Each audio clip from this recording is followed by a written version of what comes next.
Boy, it's been a while. I haven't recorded any videos in like the past, I don't know, like 3 months.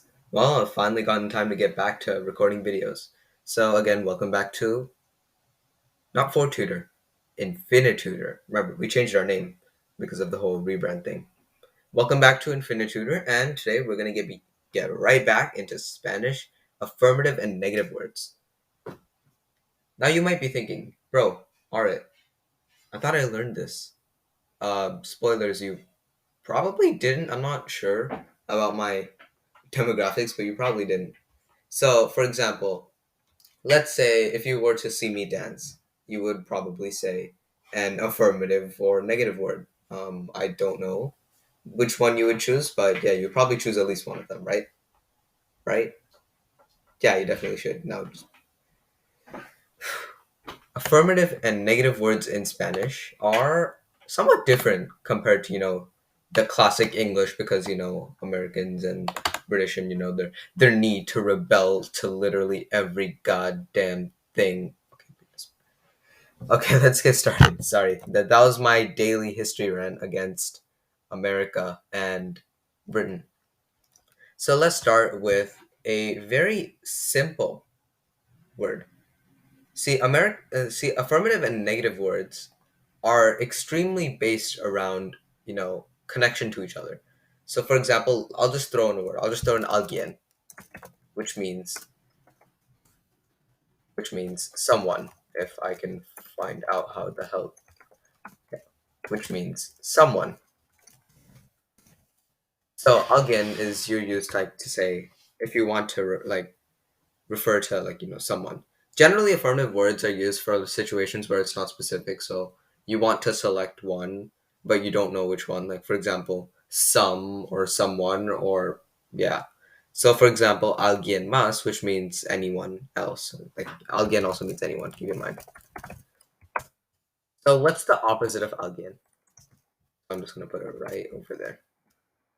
It is nadie, which means obviously no one. Yeah, it obviously just means no one because these two are opposites, and I hope you guys know that no one is obviously the opposite of anyone or someone. Well, if you're watching this video, you probably know the differences between these. I hope. Okay, moving on. So after alguien, we're gonna talk about something called algun, or actually alguno, or alguna,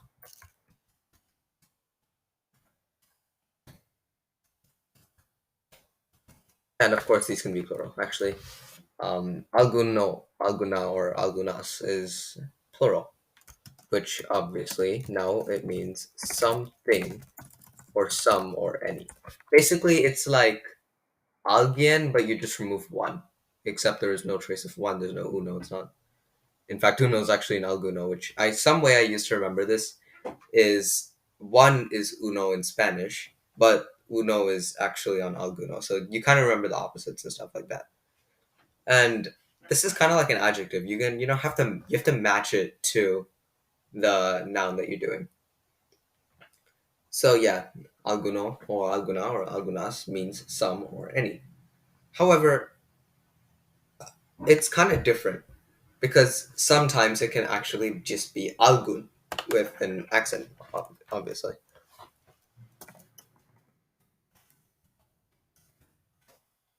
Just be, we'll pretend that you sometimes has an accent. So it actually, alguno can get cut down to algun if it's right next to a masculine singular noun. Way I like to remember this is that there are double O's, and then you don't want double O's, so you just get rid of the O in front of alguno and make it algun. So, for example, algún estudiante, which means, any student. If you're implying that the student is masculine, which I will not in order to, support the LGBTQ community, support transgender and stuff, but, it is implied based on gender. Of course, there's alguna, which you use for feminine, so like alguna mam, alguna grapadora, which means any stapler. And you have to make it plural, so algunos museos, or some museums, and yeah, and algunas, which is same thing as alguno.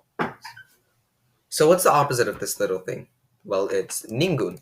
which means obviously none or not any.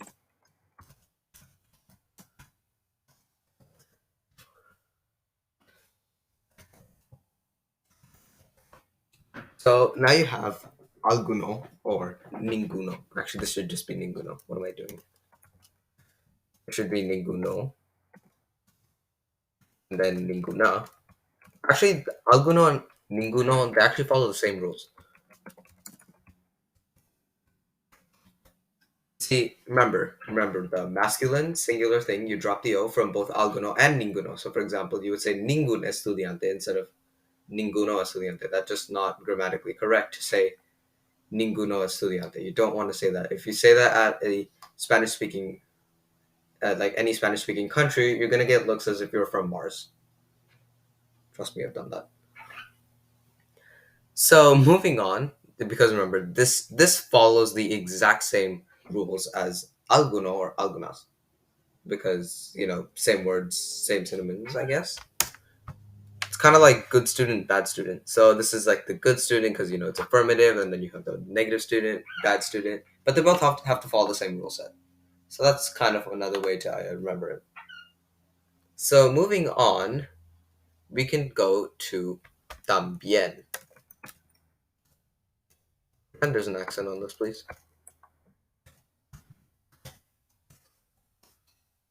Pretend there's an accent on the e, please. I can't get the accent key to work on this thing. So también, which means too. So for example, a mí me gusta jugar basketball también means I also or like to play basketball, or I like to play basketball too. So this is like kind of the agreement thing. So you would say this if you agree with someone. So how about if you agree with someone but it's not positive? Like you agree, like let's just say some hater has some negative views on the world. What word would you use there? You wouldn't use también. You would actually use tampoco, which means neither. So, for example, I don't like to play basketball, basically. Or tampoco is, I actually like to think of it more as a two, but in a negative sense.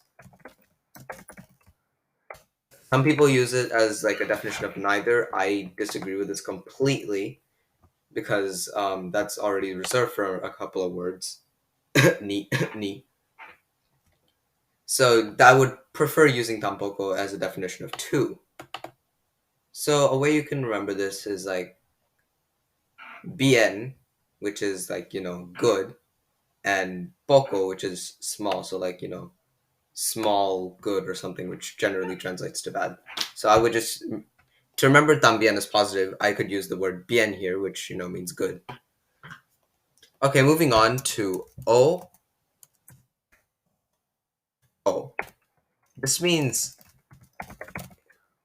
either or. So for example, a ti te gusta bailar o pintar means you're asking, do you like to dance or to paint? You're obviously using o. However, what's the opposite of this? So what if you want to say you don't like either of those things, which actually I kind of do like dancing, but let's say you were to ask me, te gusta bailar, no, sorry, not bailar, dibujar y pintar, I would say I don't like either of those things because I am not an artistic person by any means. So how would you say that? You would use ni. Kind of looks like a couple of gremlins, like a mischievous gremlin, like ni. Kind of sounds like a couple gremlins. So this one is just neither and then nor, which is obviously the opposite of either and or. For example, again, no me gusta ni bailar ni. Actually, what am I saying? I do like dancing. No me gusta ni dibujar ni pintar. I don't like either of those things. So one common misconception between English and Spanish, between like affirmative and negative words, is in Spanish you can have as many negative words as you want. Like you can have three negatives, like two to three negatives in a sentence. which would be completely unthinkable in English, is possible in Spanish. Like, for example, America actually, like, for example, seeing people drive on the left side is unthinkable in America, but it's kind of the norm in literally every other place in the world. At least, like, in the UK, India, a bunch of places use that. So it's kind of like that. Remember, you can use multiple negative words and are encouraged to, actually. You are encouraged to use multiple negative words in this. I would use multiple, because especially if you're trying to put emphasis, like, for example, no, no, I don't want this. I don't like any of these things. You would definitely use multiple negative words. However, if you use a negative word in a sentence, it has to stay negative. So you can't go, for example, ningún estu actually no, nadie estudiante. Um, Whatever, you get the point, man. I can't think of anything right now. My brain is just fart. You can use negative. My point is if you make a sentence negative, it stays negative.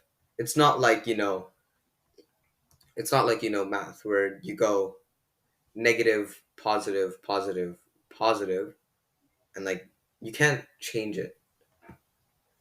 And it's not like English, where, two negatives supposedly make a positive. In Spanish, two negatives just make it even worse, or more emphasis on it. Kind of weird, because, math and all that. That's where you get confused. I would not try and not get confused on that. Well, I guess that's actually it for today. Thank you for watching, and I am actually going to continue the series as long as I have time, because, I have breakdance tutorials, I have skit, I have so many other things to do, especially with the InfiniTutor rebrand. I'm gonna see if I have time. I definitely will start filming a new Spanish 2 advanced series, like, on preterites and more advanced preterites and imperfect tenses and all that. So I guess thank you for watching, and I will see you later.